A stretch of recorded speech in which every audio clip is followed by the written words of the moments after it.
advise you to make use of technical solutions. Discuss them thoroughly. Don't bring business groups, people are looking for businesses, then you become their agent.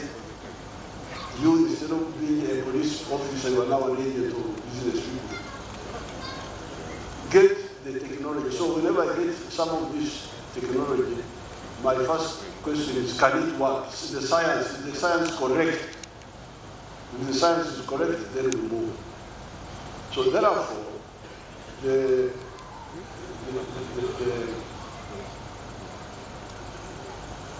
these technical solutions will help you. Now, regarding the other digital telephones, social media, absolutely, you need to get equipment for that.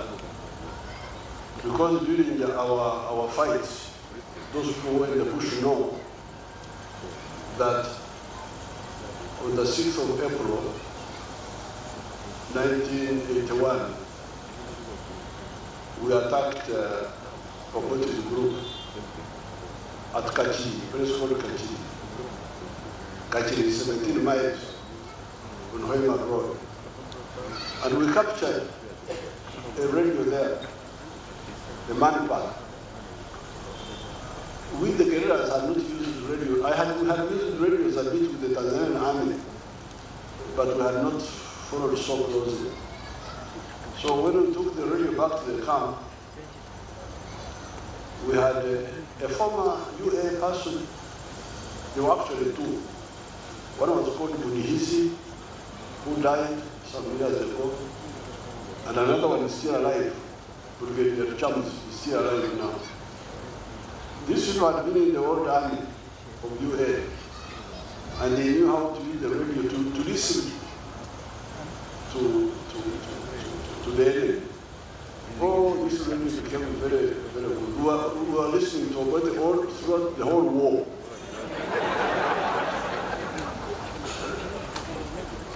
It was actually, this radio should be given emphasis so that you have very good technical answers to whatever new problems you are facing. Now, regarding therefore, coming to the private data center, I totally support it. You shall have to build it.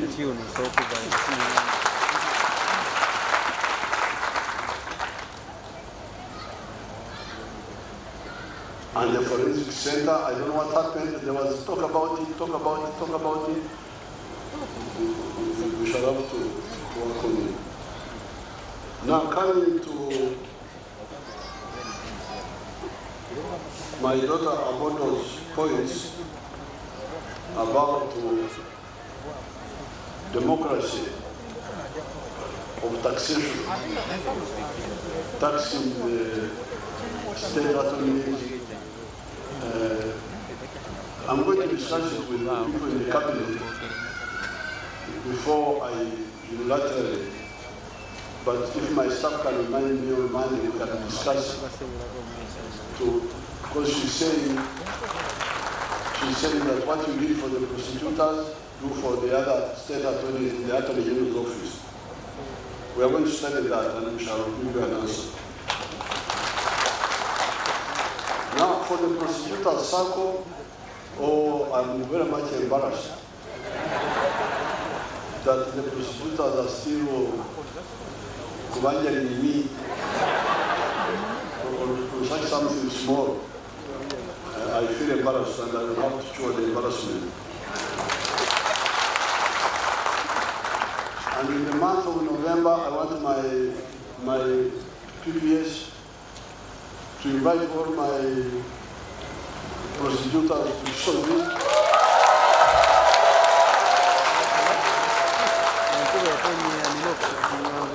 I don't think they can eat in a cow this one.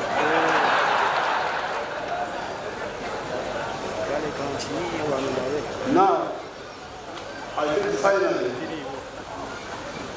when you are discussing here, one of the,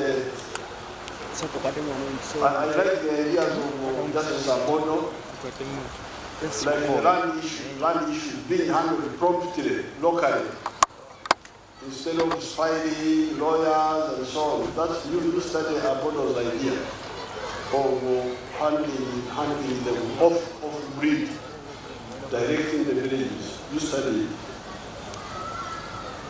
Now, finally, the issue of bail. Because this issue of bail, if the case is ready for trial, I think it's really a big mistake. I can understand if the case is not yet ready for bail after 6 months, you can think of bail. But if the case is ready for trial, why do you not try it and finish it? Especially if it's the case of murder or corruption, like in the case of these politicians, or rape or treason. Why do you concentrate on, even for the accused? I would want to say you try to quickly and I prove my innocence. Why do you want to prolong it? So I think the Attorney General should see how to help us on the issue of bail. The Chief Justice, through Chief Justice's instruction, had clarified that applying for bail is a right. You can apply. But granting bail is not a right. It is a decision by the judge, taking into account the circumstances. So those judges who are just giving bail, because it's not a right. It's not a right because, yes, the accused has rights, but the victims also have rights. You cannot say that the rights of the accused are the only rights in the Constitution. Because, be careful with these Africans. Africans still believe in the law of Moses. An eye for an eye, a tooth for a tooth.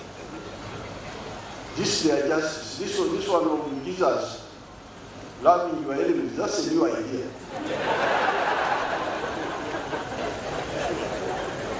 That you should love your enemies. Jesus was a revolutionary. This is a new idea. So, if you want peace with the Africans, please, we want full accountability. Justice Abodo here can tell you how the situation in Karamoja had become peaceful for 10 years. Totally peaceful. The army had disarmed all these people. Then the army started making their own mistakes. Some officers started stealing the money of the Karamojong LBUs.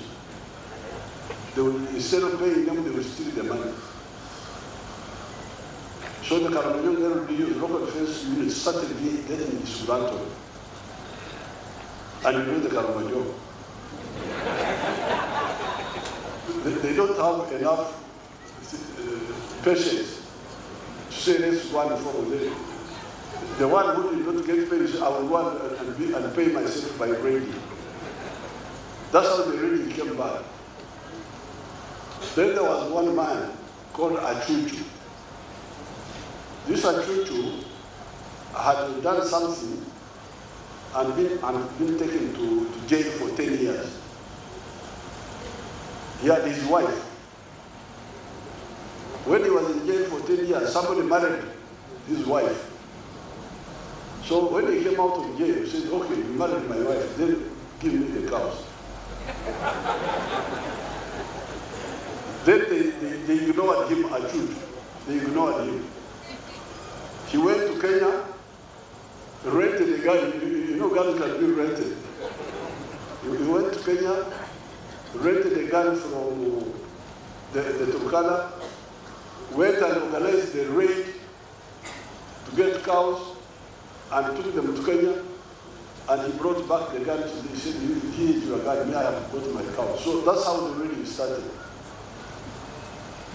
So when Achuchu raided the GA, then the GA now raided back the Museveni. So you can see it was all caused by our people,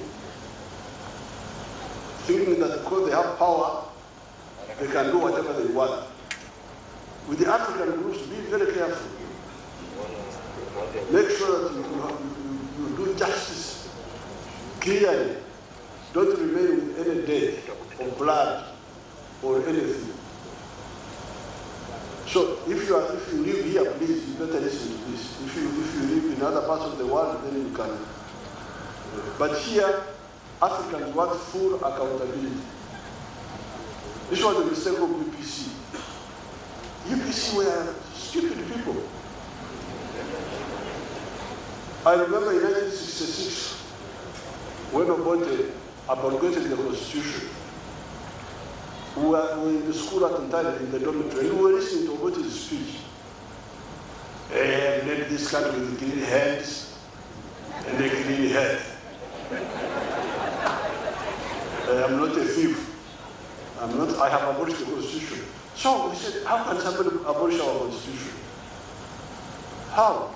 Abolish our Constitution. Then the UPC boys, what will you do? What will you do? What shall we do? That's how the whole chaos started. Very, very easy to avoid.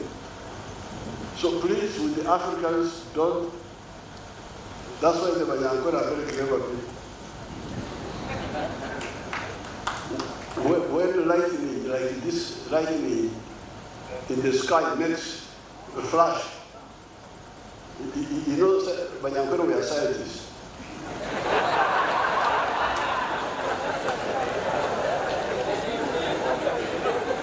They understood that light is faster than sound. Because you see the light, of course, what they did not know, I will tell you what they did not know. Now, when the lightning in Kumyasa, in the sky, the Banyankore says, Gandra Hindu, you stay there in the sky, don't hit me, because I have never taken anything from an in-law or a friend. I have never wronged anybody. Don't come to me. So, but of course, what they did not know that by the time you see the light, you're already dead. Please, don't hit me. I have no debt with anybody. That should be the spirit of the public servants. Don't take anything from anybody. Don't do anybody wrong. Make sure everybody gets it right. So this business of concentrating on bail, what? Concentrate on proving the innocence of yourself or of the aggressor. So with these few words, it is my pleasure to do what? To address you. The tourism collapse. The tobacco was still limping on. The cotton collapsed. The copper collapsed. The coffee was still limping on. So that's how the NLM comes in. It comes in when the economy had, the small island economy had collapsed. And the economy was characterized by magendo, smuggling, what they were calling chibanda. Chibanda was foreign currency, black market. And then what they were calling Kusamra speculation. That's how the economy was by 1986. So, when you call yourself a public servant, a public servant of where? Of Uganda, or UK, or where? If you say you are UK, then of course you are in the wrong place. Because this is Uganda. The Uganda have described it to you. So when we came in, fortunately we had spent a lot of time in these efforts.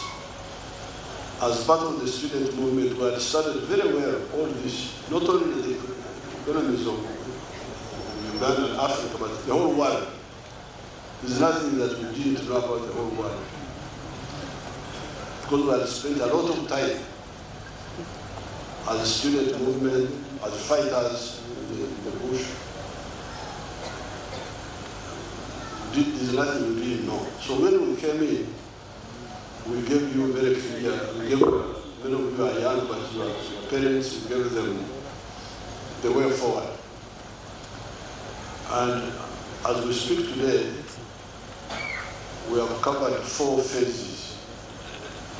Phase number 1 was what we call the minimum economic recovery. The minimum economic recovery was aimed at bringing back the small island of modernity. Bring it back. Bring back the tourism. Bring back the tea. Bring back the cotton. Whatever can be brought. Copper has not yet come back, but we have been trying. So that was minimum recovery. But also remove Magendo, remove Chibanda, and remove Kusama. And we did it by a number of stimuli, a number of measures, including liberalization and also allowing the shilling to find its level, to float the shilling, let the shilling find, instead of trying to fix the exchange rate artificially at some figure, we say no, let it find its market price. That's why you find the shilling sometimes it goes up, sometimes it comes down. That's how we defeated the Magendo and Kusamula and Chibanda. So that is phase 1. Man out of maize. In America, you hear people, like we had a president of America called Jimmy Carter, I don't know if he's still alive. He was a groundnut grower. He was making money from groundnuts. Why would maize not be a cash flow? They couldn't tell you. And indeed, in the colonial times, these people are old, know that the packed maize flour, what they were calling maize meal, was coming from Kenya, grown by the white farmers there. Because Kenya had been taken over by the Europeans. They were calling it the White Highlands. But those islands around Nairobi had become White Highlands. They are the ones who are producing the maize. Milk was not a cash product. It was just for drinking. So when we came in, working with some of the people, in particular, I remember one person called Victoria Secretary, was one of our agriculture ministers. We said no. Everything that has a market is a cash crop.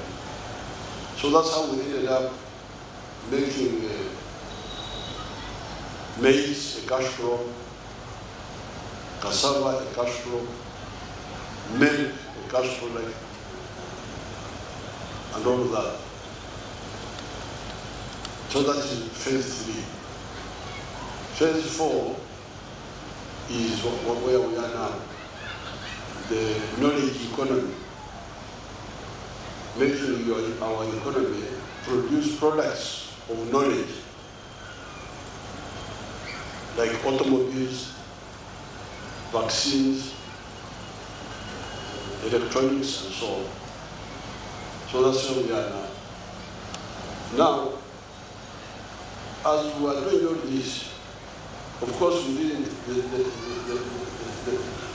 the tax collection was improving, was growing, because when you talk of the welfare of the public servant, where do you get the money from? You get the money from the taxes, the economy. And the taxes are not only for the wage bill, they are also for the infrastructure, for security, for defense, and so on. So then you have the problem, how do I support the welfare of the public servants when I don't have enough money? That's why, but people don't listen to our advice. But from the beginning, we were very conscious of this, and we gave very clear advice. And our advice was, especially for the UPDF, we said, you people, we don't have enough money to pay what they were calling a living wage. I remember at one time the Makerere teachers went on a strike, and they wanted a wage from which you could live comfortably. But we didn't have the money to do that. So our advice at that time was, why don't you get the small salary you get, but handle the issues of welfare collectively. In UPDF, we are currently the building of army schools. Why don't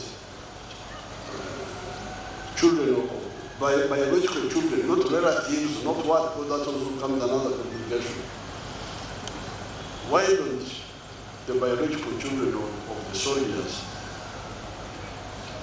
and by extension you can say of the policemen, of the even other public servants, if they had listened to us, but they were not, many of them were not even listening to what we were saying. Even if I'm getting a small salary, but if my child is studying free in an army school, in a primary school, a secondary school, a technical school, maybe when it comes to university it may be difficult because it may not be easy to build army universities and so on. But at least these lower levels, our children will study free through our institutional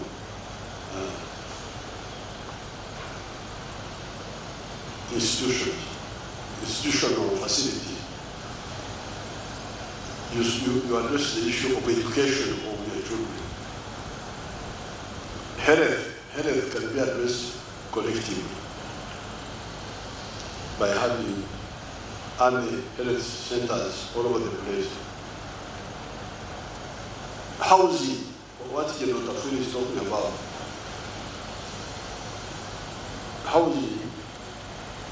Houses built by our own internal capacity.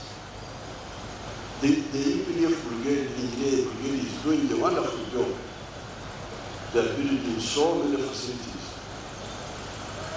and doing it cheaper, because when you use private people, the private man, many of them don't have their own money. They go to a bank, a commercial bank, Morocco, and borrow money at 18% to build, if you hire them. Then, so if you are going to build a facility for 100 million, it is now going to be 118 million. 18% for the bank. Nothing to do with the houses. You are making money for the banks. Then the company want a profit. They want a profit of 20%.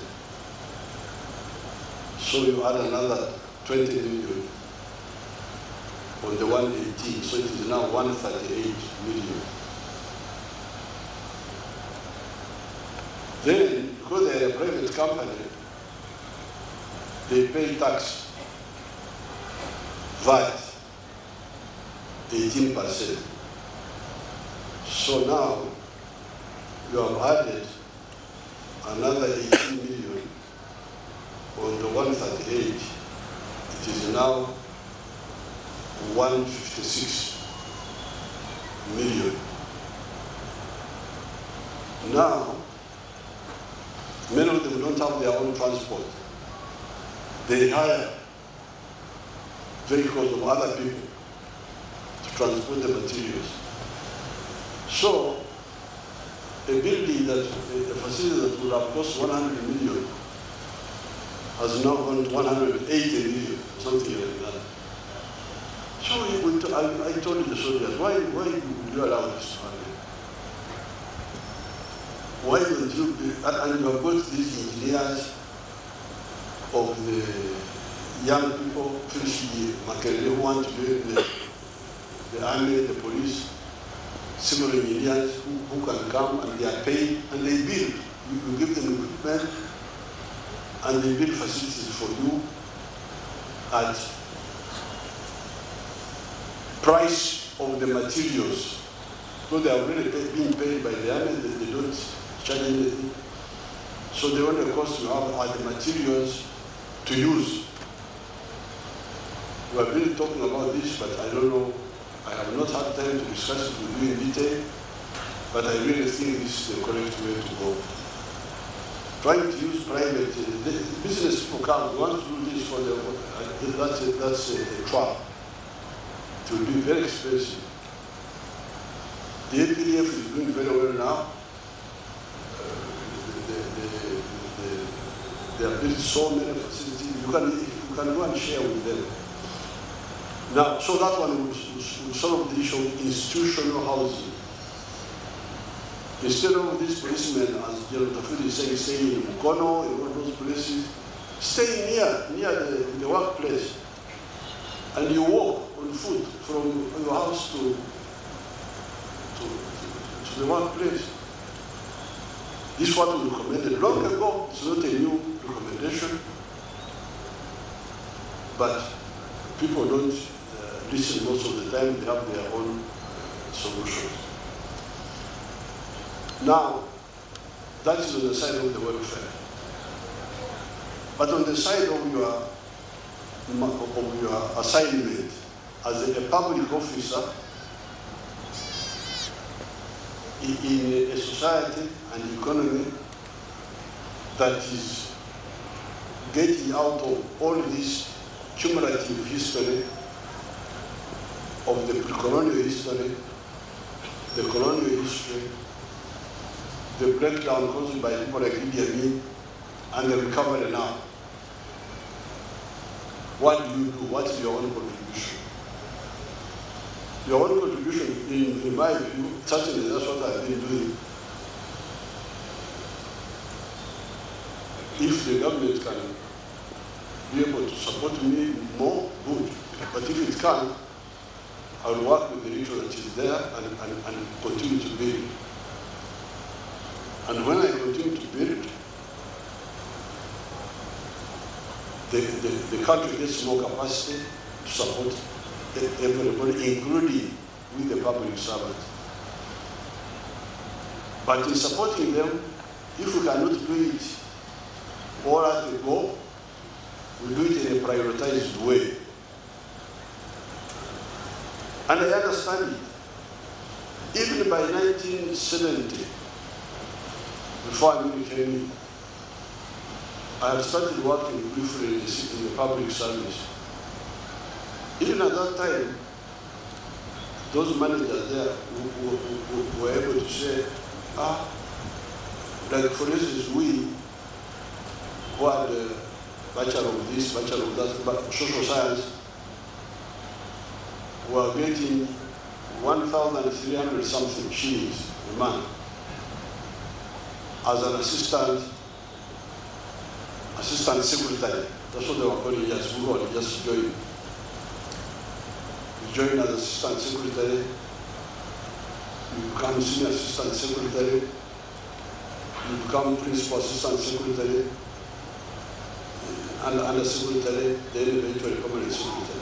I remember we were getting 1,300 and something, 33 and 30 cents. I don't know what they were adding, 30 cents.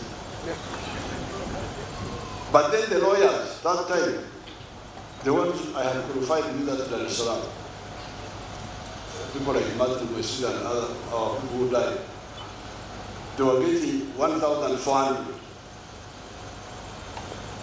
Why? Because the country at that time needed lawyers more. Lawyers had been in short supply. The doctors were getting 1,500. Yeah. Why? Because yes, social scientists, history, literature, Latin and all that, yes, thank you very much. You are a highly learned person. You can quote Shakespeare. Shakespeare stood here and said this, look this way. Thank you very much. We have seen that you are a clever man, but please, Mr. Clever Man, we need doctors more now. So we pay them more than you. And you must accept that logic. So now, when it comes to remuneration, like recently, when some few years ago, when I insisted to you people, you are all wonderful people, learned and so on, very clever people. Even the way you dress, you can see that you're very learned. But in order to maintain a road, we need an engineer. So if we don't have enough money to pay all of you well, why don't we start with this engineer so that he can maintain the roads for us, and then the matoke can come from the village, and then we get more matoke, and then we earn more. And the doctor, so that's why I insisted that the scientists are paid more. Fortunately, some of these groups are not so many. Like if you look at the government scientists, the researchers, the agriculture, the engineers, civil engineers, they are not so many. So actually they can be paid because they are smaller, but they are very crucial. The doctors. Then slowly we said, okay,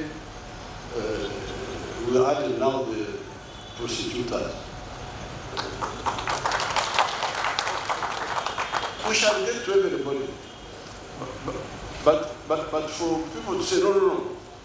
Either to be like, there's what they call Omukorwa. Omukorwa are the, I think they're called Mangus. Mangus. Yes. That's really a wrong mentality. And Otafiri here knows that when we were fighting, we didn't have food. But if there was some little hope, there is somebody who is on duty, guarding the camp, while the rest of us are sleeping. Because when you're hungry, you tend to dose. So we would rather give the little mogo to the guard so that he stays awake, rather than say all of us either we get mogo or nobody gets. So in terms of discipline, I would really advise that. And the impatience is not necessary because the economy is growing and we shall eventually get to everybody. But please, let's start in a phased way. Now, coming to the work facilities, like if you take the work with the CID, when I met them, I was telling them that, but some of the fight against the crime, you can use cost-saving methods. Corruption, which is a big problem. This one is easy to fight. Because corruption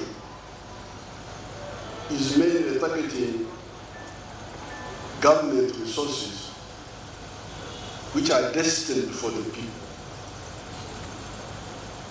The money for the road is going to a feeder road in a district. The capitation grant is supposed to go to a school. The drugs are going to a health center.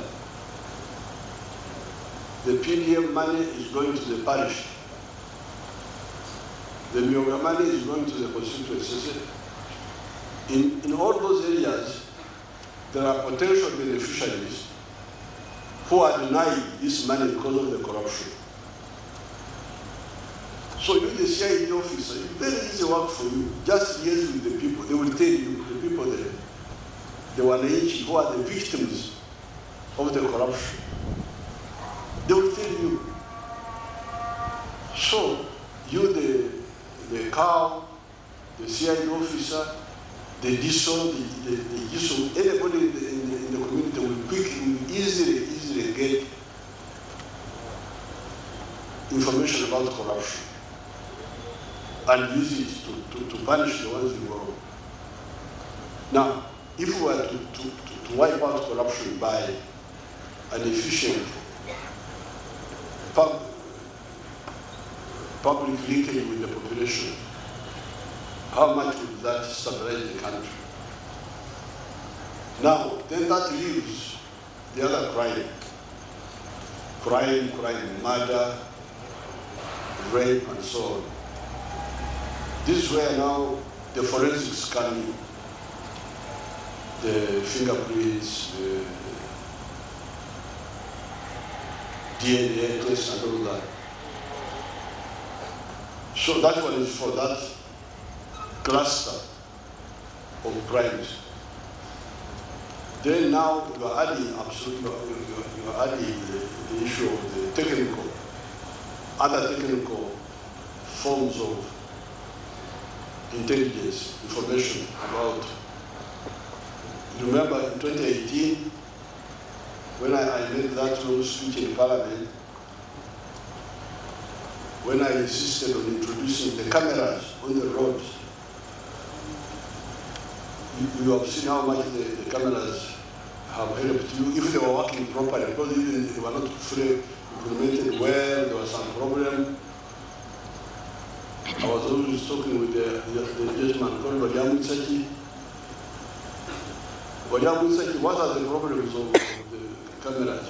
Come and tell us here. But the crime is not committed only during the day. So, what's happening with the cameras? Your Excellency, you very well know that that project was your baby, and we did it very well.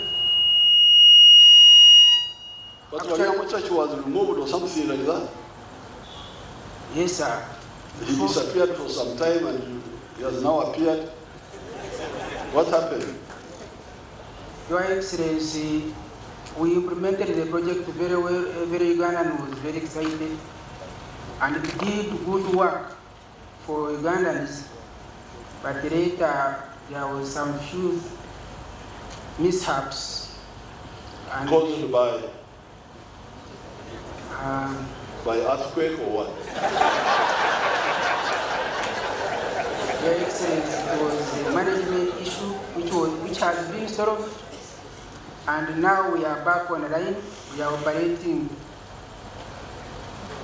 The problem made the system to go back to around 60%. Currently, we are operating at 91%.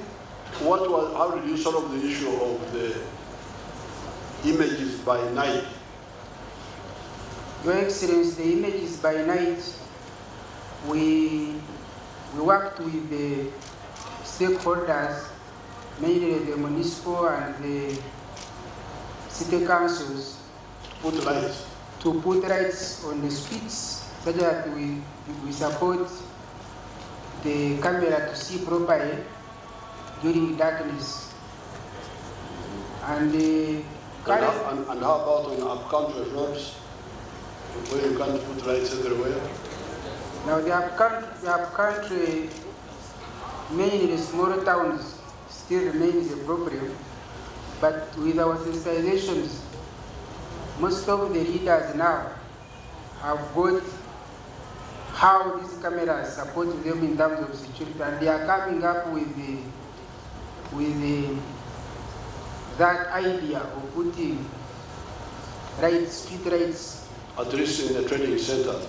Yes, Your Excellency. Would that sort of, would it see all? Would that sort of see all the, on the light camera, they will see properly? Within that range of 20 to 30 meters is very okay. It can, the cameras are able to see, because we looked at the one of thermal, which is actually mostly used by the military. It's very expensive to deploy in the whole country. But these ones, once we support them with lights, it becomes cheaper, and it is worth over because the method of operation. Eventually comes to a trading center. Even if he goes somewhere, he will come to a trading center. Okay, thank you very much. Now, what happened to the digital number plates? Because I was very excited with the number of the digital number plates. Who is handling that on the technical side?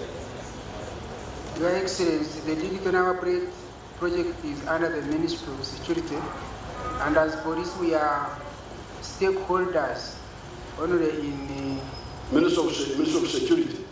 Yes, Your Excellency. So who is handling that? Our chairperson in the Ministry.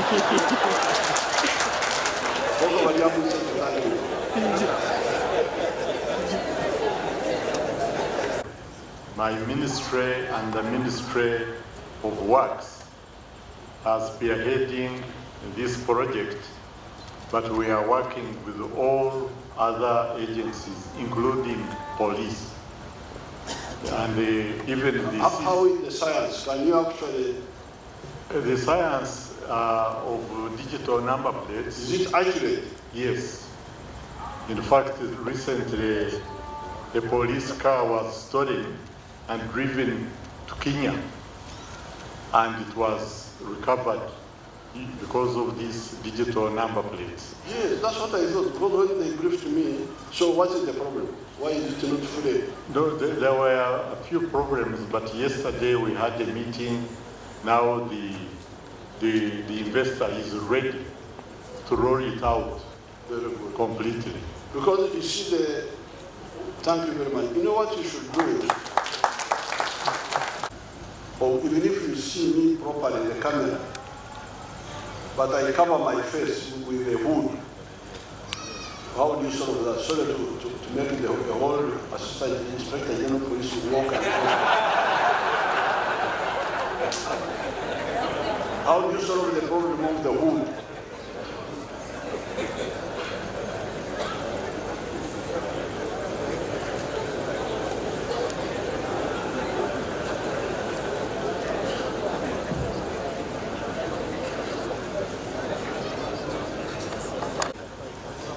When you have the hood, the camera will not unmask you, but usually criminals, they don't go with hoods from wherever they start from.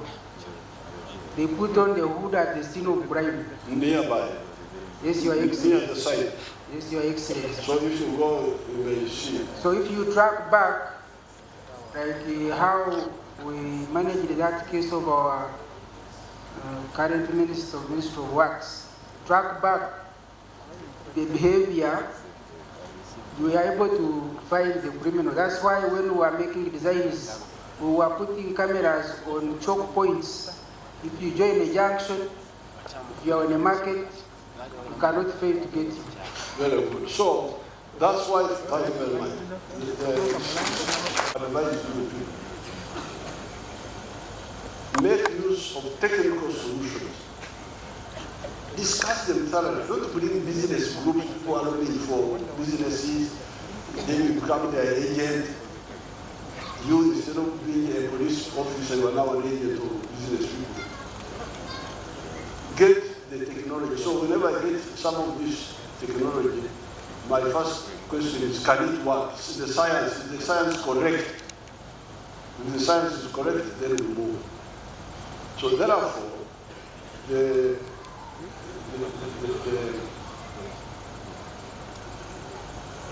these technical solutions will help you. Now, regarding the other digital telephones, social media, absolutely, you need to get equipment for that. Because during our fights, those who were in the bush know that on the 6th of April, 1981, we attacked a Obote's group at Kachi, place called Kachi. Kachi is 17 miles on Hoima Road. And we captured a radio there, a man-pack. We, the guerrillas, had not used radio. We had used radios a bit with the Tanzanian army, but we had not followed so closely. So when we took the radio back to the camp, we had a former UA person. There were actually two. One was called Bunihisi, who died some years ago, and another one is still alive. Brigadier Chams is still alive now. These people had been in the old army of UA, and they knew how to use the radio to listen to the enemy. Oh, this radio became very, very good. We were listening to about throughout the whole war.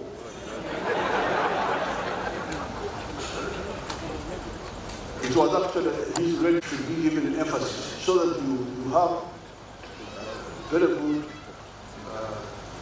technical answers to whatever new problems you are facing. Now, regarding therefore, coming to the private data center, I totally support you. You shall have to build it.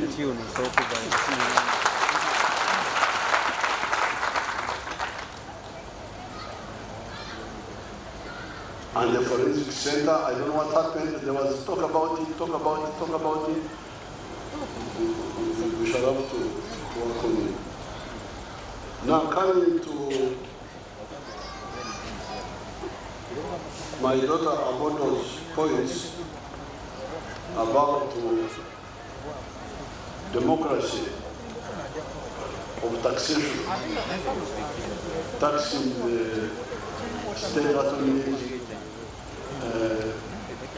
I'm going to discuss it with the people in the cabinet before I unilaterally, but if my staff can remind me on Monday, we can discuss it. Because she's saying that what you did for the prosecutors, do for the other state attorneys in the Attorney General's office. We are going to study that and we shall give you an answer. Now, for the prosecutor's circle, I'm very much embarrassed that the prosecutors are still evangelizing me on such something small. I feel embarrassed and I will have to show the embarrassment. And in the month of November, I want my PPS to invite all my prosecutors to show me.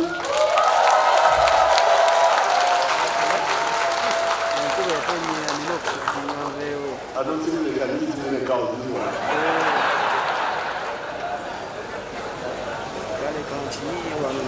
Now, I think finally,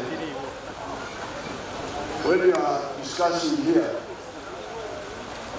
one of the I like the ideas of Justice Abodo, like the land issue being handled promptly, locally, instead of spying lawyers and so on. That's you study Abodo's idea of handling them off grid, directing the villages. You study it.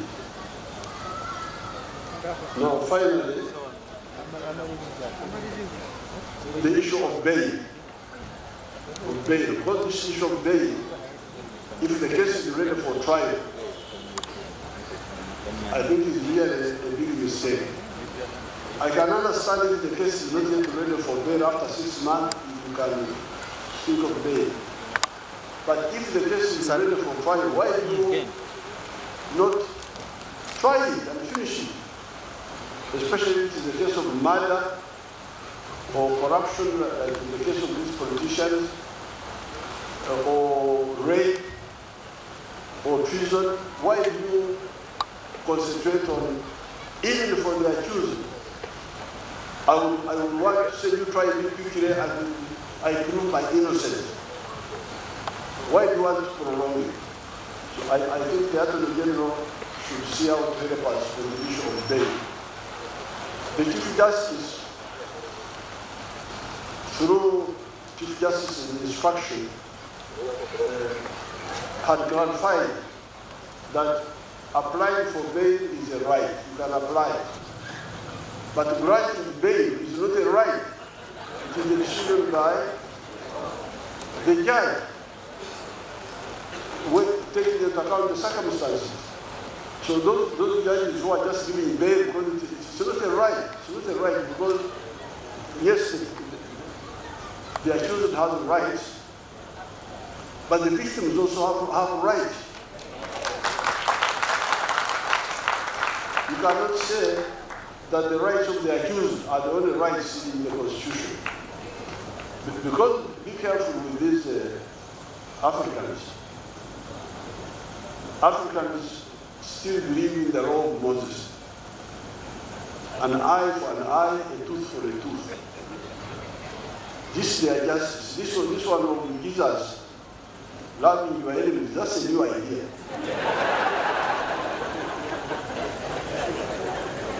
That you should love your enemies. Jesus was a revolutionary. This is a new idea. So, if you want peace with the Africans, please, we want full accountability. Does somebody here can tell you how the situation in Karamoja had become peaceful for 10 years? Totally peaceful. The army had disarmed all these people. Then the army started making their own mistakes. Some officers started stealing the money of the Karamojong LBUs. Instead of paying them, they would steal the money. So the Karamojong LBUs, local defense units, started getting disgruntled. And you know the Karamojong. They don't have enough patience to say let's go and follow them. The one who did not get paid, I will go and pay myself by raiding. That's how the raiding came back. Then there was one man called Achuchu. This Achuchu had done something and been taken to jail for 10 years. He had his wife. When he was in jail for 10 years, somebody married his wife. So when he came out of jail, he said, okay, you married my wife, then give me the cows.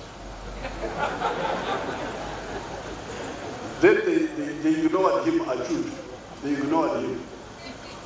He went to Kenya, rented a gun. You know guns can be rented.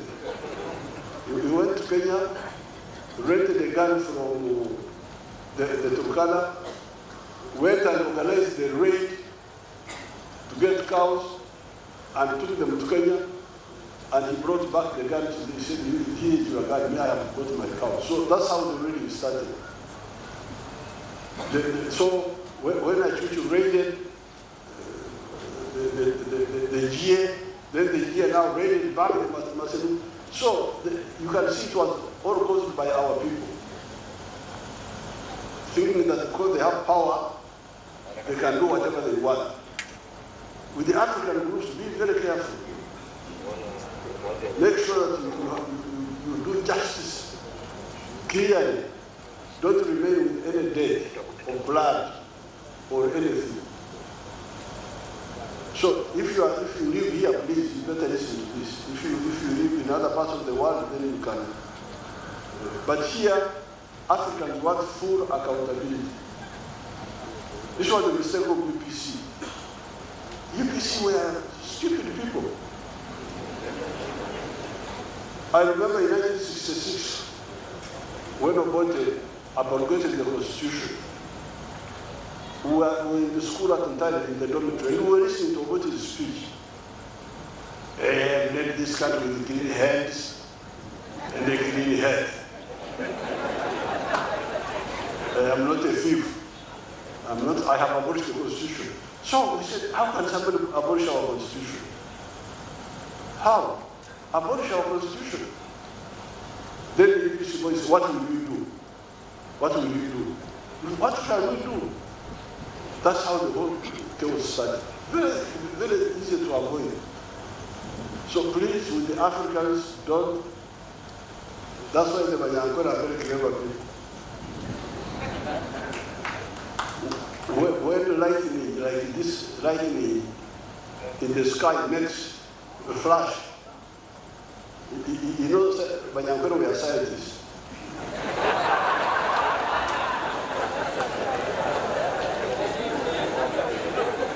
They understood that light is faster than sound. Because you see the light, of course, what they did not know. I will tell you what they did not know. Now, when the lightning in Kumyasa, in the sky, the Munyankole says, Gandra Hebrew, you stay there in the sky, don't hit me. Because I have never taken anything from an in-law or a friend. I have never wronged anybody. Don't come to me. So, but of course, what they did not know that by the time you see the light, you're already dead. Please, don't hit me. I have no date with anybody. That should be the spirit of the public servants. Don't take anything from anybody. Don't do anybody wrong. Make sure everybody gets it right. So this business of concentrating on bail, what? Concentrate on proving the innocence of yourself or of the aggressor. So with these few words, it is my pleasure to do what? To address you. Has endowed you with great wisdom, knowledge, and understanding on myriads of matters, especially about this country. And it's interesting the way you put them, very humorous. Let's appreciate His Excellency once again. The first photo will include Honorable General Kahinda Otafire, the Director of Justice John Francis Abodo, the Inspector General of Police, IGP Abbas Byakagaba, and the Director of Criminal Investigations Directorate. Will include the Deputy Directors of Public Prosecutions and the Deputy Directors of the Criminal Investigations Directorate. So please prepare for this photo.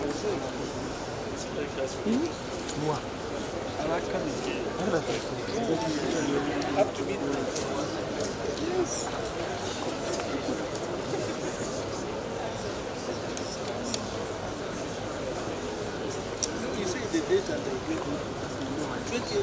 Can you remember the date?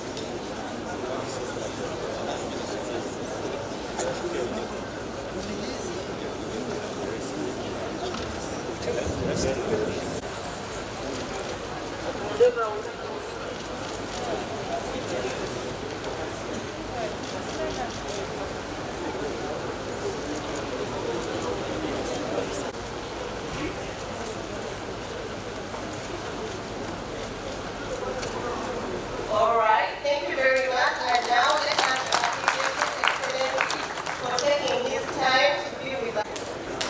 Thank you very much for sharing his time.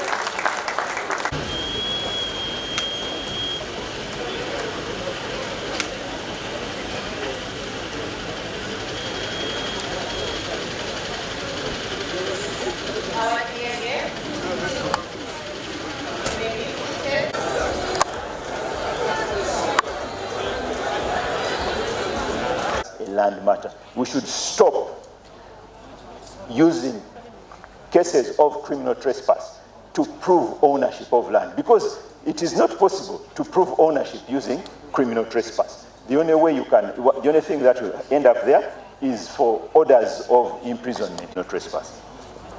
I would therefore urge the office of the DPP, perhaps because of the sheer number of cases that are being criminalized, maybe you could come up with a checklist for determining what matters should be treated strictly as civil land matters. To develop a checklist for cases which are being criminalized, for you to check on what decision you should take as far as criminal land matters are concerned in the criminal system. I would also encourage you to, as prosecutors, as investigators, to divert land matters. Explore alternative methods of matters which can be handled as a civil matter. You can divert it to either now the judiciary is developing alternative dispute resolution as a mechanism, as one of the mainstream mechanisms, and criminal in nature.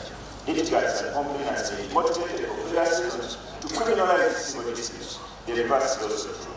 It therefore falls to the investigating officer and the prosecutor at the very outset to determine what the nature of the matter is